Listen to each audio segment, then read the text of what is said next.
সকলকে স্বাগত জানাই আমাদের ইউটিউব চ্যানেলে। আজকের এই ভিডিওতে আমরা আলোচনা করতে চলেছি তৃতীয় সেমিস্টার ভূগোল অনার্সের সিলেবাস।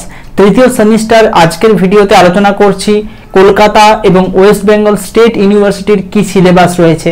তৃতীয় সেমিস্টারে এনইপি অর্থাৎ নিউ যে পলিসি রয়েছে, নতুন যে এডুকেশন পলিসি এসছে, সেই পলিসি অনুযায়ী কি সিলেবাস হয়েছে, সিলেবাসের ধরন কি, সিলেবাসের যাবতীয় থিওরি সিলেবাসটা ওয়েস্ট বেঙ্গল স্টেট এবং কলকাতা এই দুটো বিশ্ববিদ্যালয়ের সিলেবাস আলোচনা হবে আজকের ভিডিওতে। কাজে ভিডিওটা অবশ্যই সম্পূর্ণ দেখো।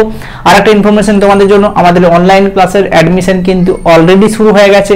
ক্লাস শুরু হচ্ছে সেপ্টেম্বর মাসের প্রথম সপ্তাহে। যারা আমাদের ক্লাসে অ্যাডমিশন নিতে চাইছো অবশ্যই স্ক্রিনে দেওয়া নাম্বার যোগাযোগ করো। তো পুরো সিলেবাসটা খুব ভালোভাবে দেখে নাও। এই সিলেবাসটা হলো কলকাতা বিশ্ববিদ্যালয়ের সিলেবাস। এখানে তোমাদের তৃতীয় সেমিস্টারের যে টপিক সেটা রয়েছে জিও টেকটনিক। এই জিও টেকটনিক থেকে তোমাদেরকে যে যে টপিকগুলো পড়তে হবে সেগুলো আজকে আমরা বিস্তারিত আলোচনা করব। তো সম্পূর্ণ বিষয়টা দেখতে থাকো। প্রথম ব্যাপারটা রয়েছে, প্রথম ইউনিট রয়েছে relative and absolute dating of rock. অর্থাৎ এখানে শিলার বয়স নির্ণয়ের পদ্ধতি, দুটো পদ্ধতি হয়, একটা হচ্ছে রিলেটিভ, একটা হচ্ছে অ্যাবসলিউট। রিলেটিভ পদ্ধতির মাধ্যমে কিন্তু শিলার এক্স্যাক্ট যে এজ বা বয়স সেটা নির্ণয় করা যায় না, ঠিক আছে। মোটামুটি শিলাকে চিহ্নিত করা যায় এই রিলেটিভের মাধ্যমে, কিন্তু অ্যাবসলিউট ডেটিংয়ের মাধ্যমে এক্স্যাক্ট এজকে ডিটারমাইন করা যায়। এই দুটো পদ্ধতি সম্পর্কে বিস্তারিত পড়তে হবে। পরবর্তী টপিক হচ্ছে the geological time scale with special reference to the event of the Pleistocene. অর্থাৎ ভূতাত্ত্বিক সময় সারণী অর্থাৎ জিওলজিক্যাল টাইম স্কেল পড়তে হবে। পৃথিবী সৃষ্টির সময় থেকে আজ পর্যন্ত যে সময়, সেই সময়কে বিভিন্ন ভাগে ভাগ করা হয়েছে, তার মধ্যে স্পেশাল রেফারেন্স দিয়ে পড়তে হবে কি, প্লেস্টোসিনটা। পরের formation and structural differentiation of the earth, ঠিক আছে। এখান থেকে তোমাদেরকে পড়তে হবে কি, পৃথিবীর বিভিন্ন যে লেয়ারগুলো রয়েছে সেইগুলো বিশেষ করে কিভাবে সিগনিফিক্যান্ট হয়েছে বা কীভাবে তৈরি হয়েছে, ফরমেশন কিভাবে হয়েছে, স্ট্রাকচারাল ডিফারেন্সিয়েশন অর্থাৎ বিভিন্ন লেয়ার যে রয়েছে, কোর, ক্রাস্ট, এগুলো সম্পর্কে বিস্তারিত এখান থেকে পড়তে হবে। অর্থাৎ interior from the Ocean and atmosphere, এই সমস্ত জিনিসগুলো যাবতীয় ডিটেলসে পড়তে হবে। বিশেষ করে the earth differentiation into layers is considered one of the most significant event in it's history. এটা সম্পর্কে যাবতীয় তথ্য কিন্তু তোমাদেরকে পড়তে হচ্ছে। পরবর্তী টপিক খুব সহজ, আইসোস্ট্যাসি অর্থাৎ সমস্থিতি। Airy of Pratt and Airy and Pratt দুটো থিওরি তোমরা পড়েছো আগেই, এই দুটো থিওরি পড়তে হবে। Plate tectonics as a unified theory of global tectonics, plate tectonics সম্পর্কে ডিটেলসে পড়তে হবে।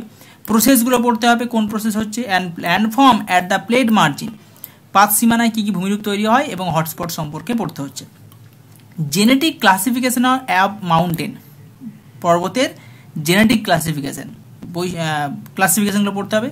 টাইপস অফ ভলকানিক ইরুপশন, যে ভলকানিক অর্থাৎ অগ্নুদ্গম ঘটছে, কি টাইপসের ঘটছে, বিভিন্ন টাইপসগুলো, বিদার নাকি প্লিনীয়, এই সমস্ত বিভিন্ন টাইপস রয়েছে। Major relief features of the Ocean floor, অর্থাৎ ওশিয়ান ফ্লোরের বিভিন্ন রিলিফ ফিচার্স, বিভিন্ন ভূপ্রকৃতি এবং ক্যারেক্টারিস্টিক, তাদের অরিজিন অ্যাকর্ডিং টু প্লেট টেকটনিক্সের মাধ্যমে এগুলো সৃষ্টি হচ্ছে। যেমন মধ্য সামুদ্রিক শৈলশিরা একটা, ঠিক আছে। এরকম ধরনের ভূমিরূপগুলো পড়তে হবে যেগুলো সমুদ্রের কী বলবো বক্ষে সৃষ্টি হয় বা সমুদ্রের মেঝেতে সৃষ্টি হয়। ফোল্ড, ভাঁজ, ফরমেশন ক্লাসিফিকেশন, সেরকমই ফল্ট, চ্যুতি, ফরমেশন ক্লাসিফিকেশন, এগুলো পড়তে হবে। আচ্ছা, নেক্সট পরের যে টপিকটা রয়েছে সেটা হচ্ছে morphodynamic indices of tectonic activity. দেখো, মরফোমেট্রিক ইন্ডাইস মানে হচ্ছে বিশেষ করে কোনো ল্যান্ডফর্ম বা ভূমিরূপের shape, size and special distribution. যেমন মাউন্টেন, ভ্যালি, রিভার নেটওয়ার্ক, এগুলো যখন আমরা ডিটেলসে আলোচনা করব, এর সাইজ, শেপ, ডিস্ট্রিবিউশন, সেগুলোকে বলা হচ্ছে মরফোমেট্রিক ইন্ডাইস। এগুলো বিভিন্ন ফ্যাক্টর পড়তে হবে, basin asymmetry factor, transverse topographic symmetry factor, mountain front sinuosity, এই সম্পর্কে ডিটেলস পড়তে হবে তোমাদেরকে। এই হচ্ছে আমাদের কলকাতা বিশ্ববিদ্যালয়ের থিওরি সিলেবাসের পুরো আলোচনা। যে কোনো কাজ করার আগে সেই বিষয়ে তোমাদের জানা অবশ্যই প্রয়োজন। সেরকমই কোনো ইউনিভার্সিটিতে বা যে কোনো সেমিস্টারে তুমি পড়ছো না কেন, সেই সেমিস্টারে পড়ার আগে সেই সিলেবাসটাকে ভালো করে রপ্ত করা প্রয়োজন।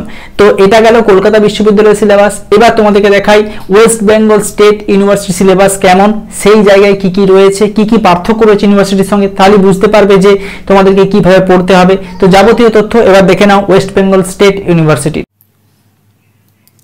এবার যে আলোচনা করছি সেটা হচ্ছে West Bengal state university syllabus, যেখানে কি রয়েছে জিওটেকটনিক এবং জিওমরফোলজি। এখানে কি রয়েছে জিওটেকটনিক এবং জিওমরফোলজি, অর্থাৎ এই দুটো টপিক। তাহলে চলো আলোচনা শুরু করি। এবার প্রথম যেটা দেখো রয়েছে ইউনিট 1। ইউনিট 1-এ কি রয়েছে? ইউনিট 1টা রয়েছে জিওটেকটনিক। ইউনিট 1-এ রয়েছে জিওটেকটনিক। এখান থেকে তোমাদের কি পড়তে হচ্ছে দেখো, প্রথম হচ্ছে 1 নম্বর রয়েছে earth tectonics and structural evolution with reference to geological time scale. একই জিনিস, জিওলজিক্যাল টাইম স্কেলটা তোমাদের পড়তে হচ্ছে special reference to event of Pleistocene. তাহলে এই টপিকটা কিন্তু সেম টু সেম কলকাতা ইউনিভার্সিটির সঙ্গে একই। পরের টপিকটা আইসোস্ট্যাসি, অর্থাৎ এইরি এবং প্রাটের থিওরি, একই রকম থিওরি দুটোই। নেক্সট প্লেট টেকটনিক্স, হুবহু সেম, এই জায়গাটাও তাই পড়তে হচ্ছে তোমাদেরকে। নেক্সট ফোল্ড অ্যান্ড ফল্ট, এই দুটো থিওরিও কিন্তু, এই দুটো যে তত্ত্ব রয়েছে এগুলোও কিন্তু তোমাদের সেম টু সেম, অর্থাৎ একই পড়তে হচ্ছে। হলো আমাদের 4টে টপিক এলো ইউনিট 1 জিওটেকটনিক। নেক্সট আসছি জিওমরফোলজি থেকে। জিওমরফোলজি থেকে কি রয়েছে ইউনিট 2, অর্থাৎ এখানে প্রথমে রয়েছে দেখো ডিগ্রেডেশনাল প্রসেস, যেখানে পড়তে হচ্ছে ওয়েদারিং, মাস ওয়াস্টিং এবং রেজাল্টেন্ট ল্যান্ডফর্ম, অর্থাৎ ওয়েদারিং মাস ওয়াস্টিংয়ের ফলে কী কী ভূমিরূপ তৈরি হয় সেগুলো পড়তে হচ্ছে। হলো next topic 6 number development of রিপার network and landform on uniclinal and folded structure surface expression of fault, অর্থাৎ রিভার নেটওয়ার্কের ফলে কী কী ভূমিরূপ তৈরি হয় সেটা ইউনিক্যানাল স্ট্রাকচার এবং ফোল্ডেড স্ট্রাকচারের ক্ষেত্রে ভালোভাবে ডিটেলসে পড়তে হচ্ছে। Coastal process and landform, coastal process ল্যান্ডফর্মগুলো ভালো করে ডিটেলসে পড়তে হবে, অর্থাৎ সমুদ্রের কার্যের ফলে যে সৃষ্ট ভূমিরূপ সেগুলোই কোস্টাল ল্যান্ডফর্ম, সেগুলো পড়তে হচ্ছে। গ্লেসিয়াল অর্থাৎ হিমবাহ, গ্লেসিওফ্লুভিয়াল অর্থাৎ হিমবাহ এবং নদীর মিলিত ক্ষয়কার্য এবং ফলে ভূমিরূপগুলো তৈরি হয় সেগুলো পড়তে হচ্ছে 8 number topic. 9 number aeolian and fluvio aeolian process and landform, অর্থাৎ বায়ু তার সঙ্গে সঙ্গে নদী বায়ুর মিলিত যে কাজ, সেই কাজের সৃষ্ট ভূমিরূপগুলো তৈরি পড়তে হবে। হলো লাস্ট টপিক হচ্ছে 10 number model on landscape evolution, Davis, Penck, Hack, 3টে থিওরি। ঠিক আছে, এই 3টে থিওরি তোমাদেরকে ভালো করে ডিটেলসে পড়তে হচ্ছে।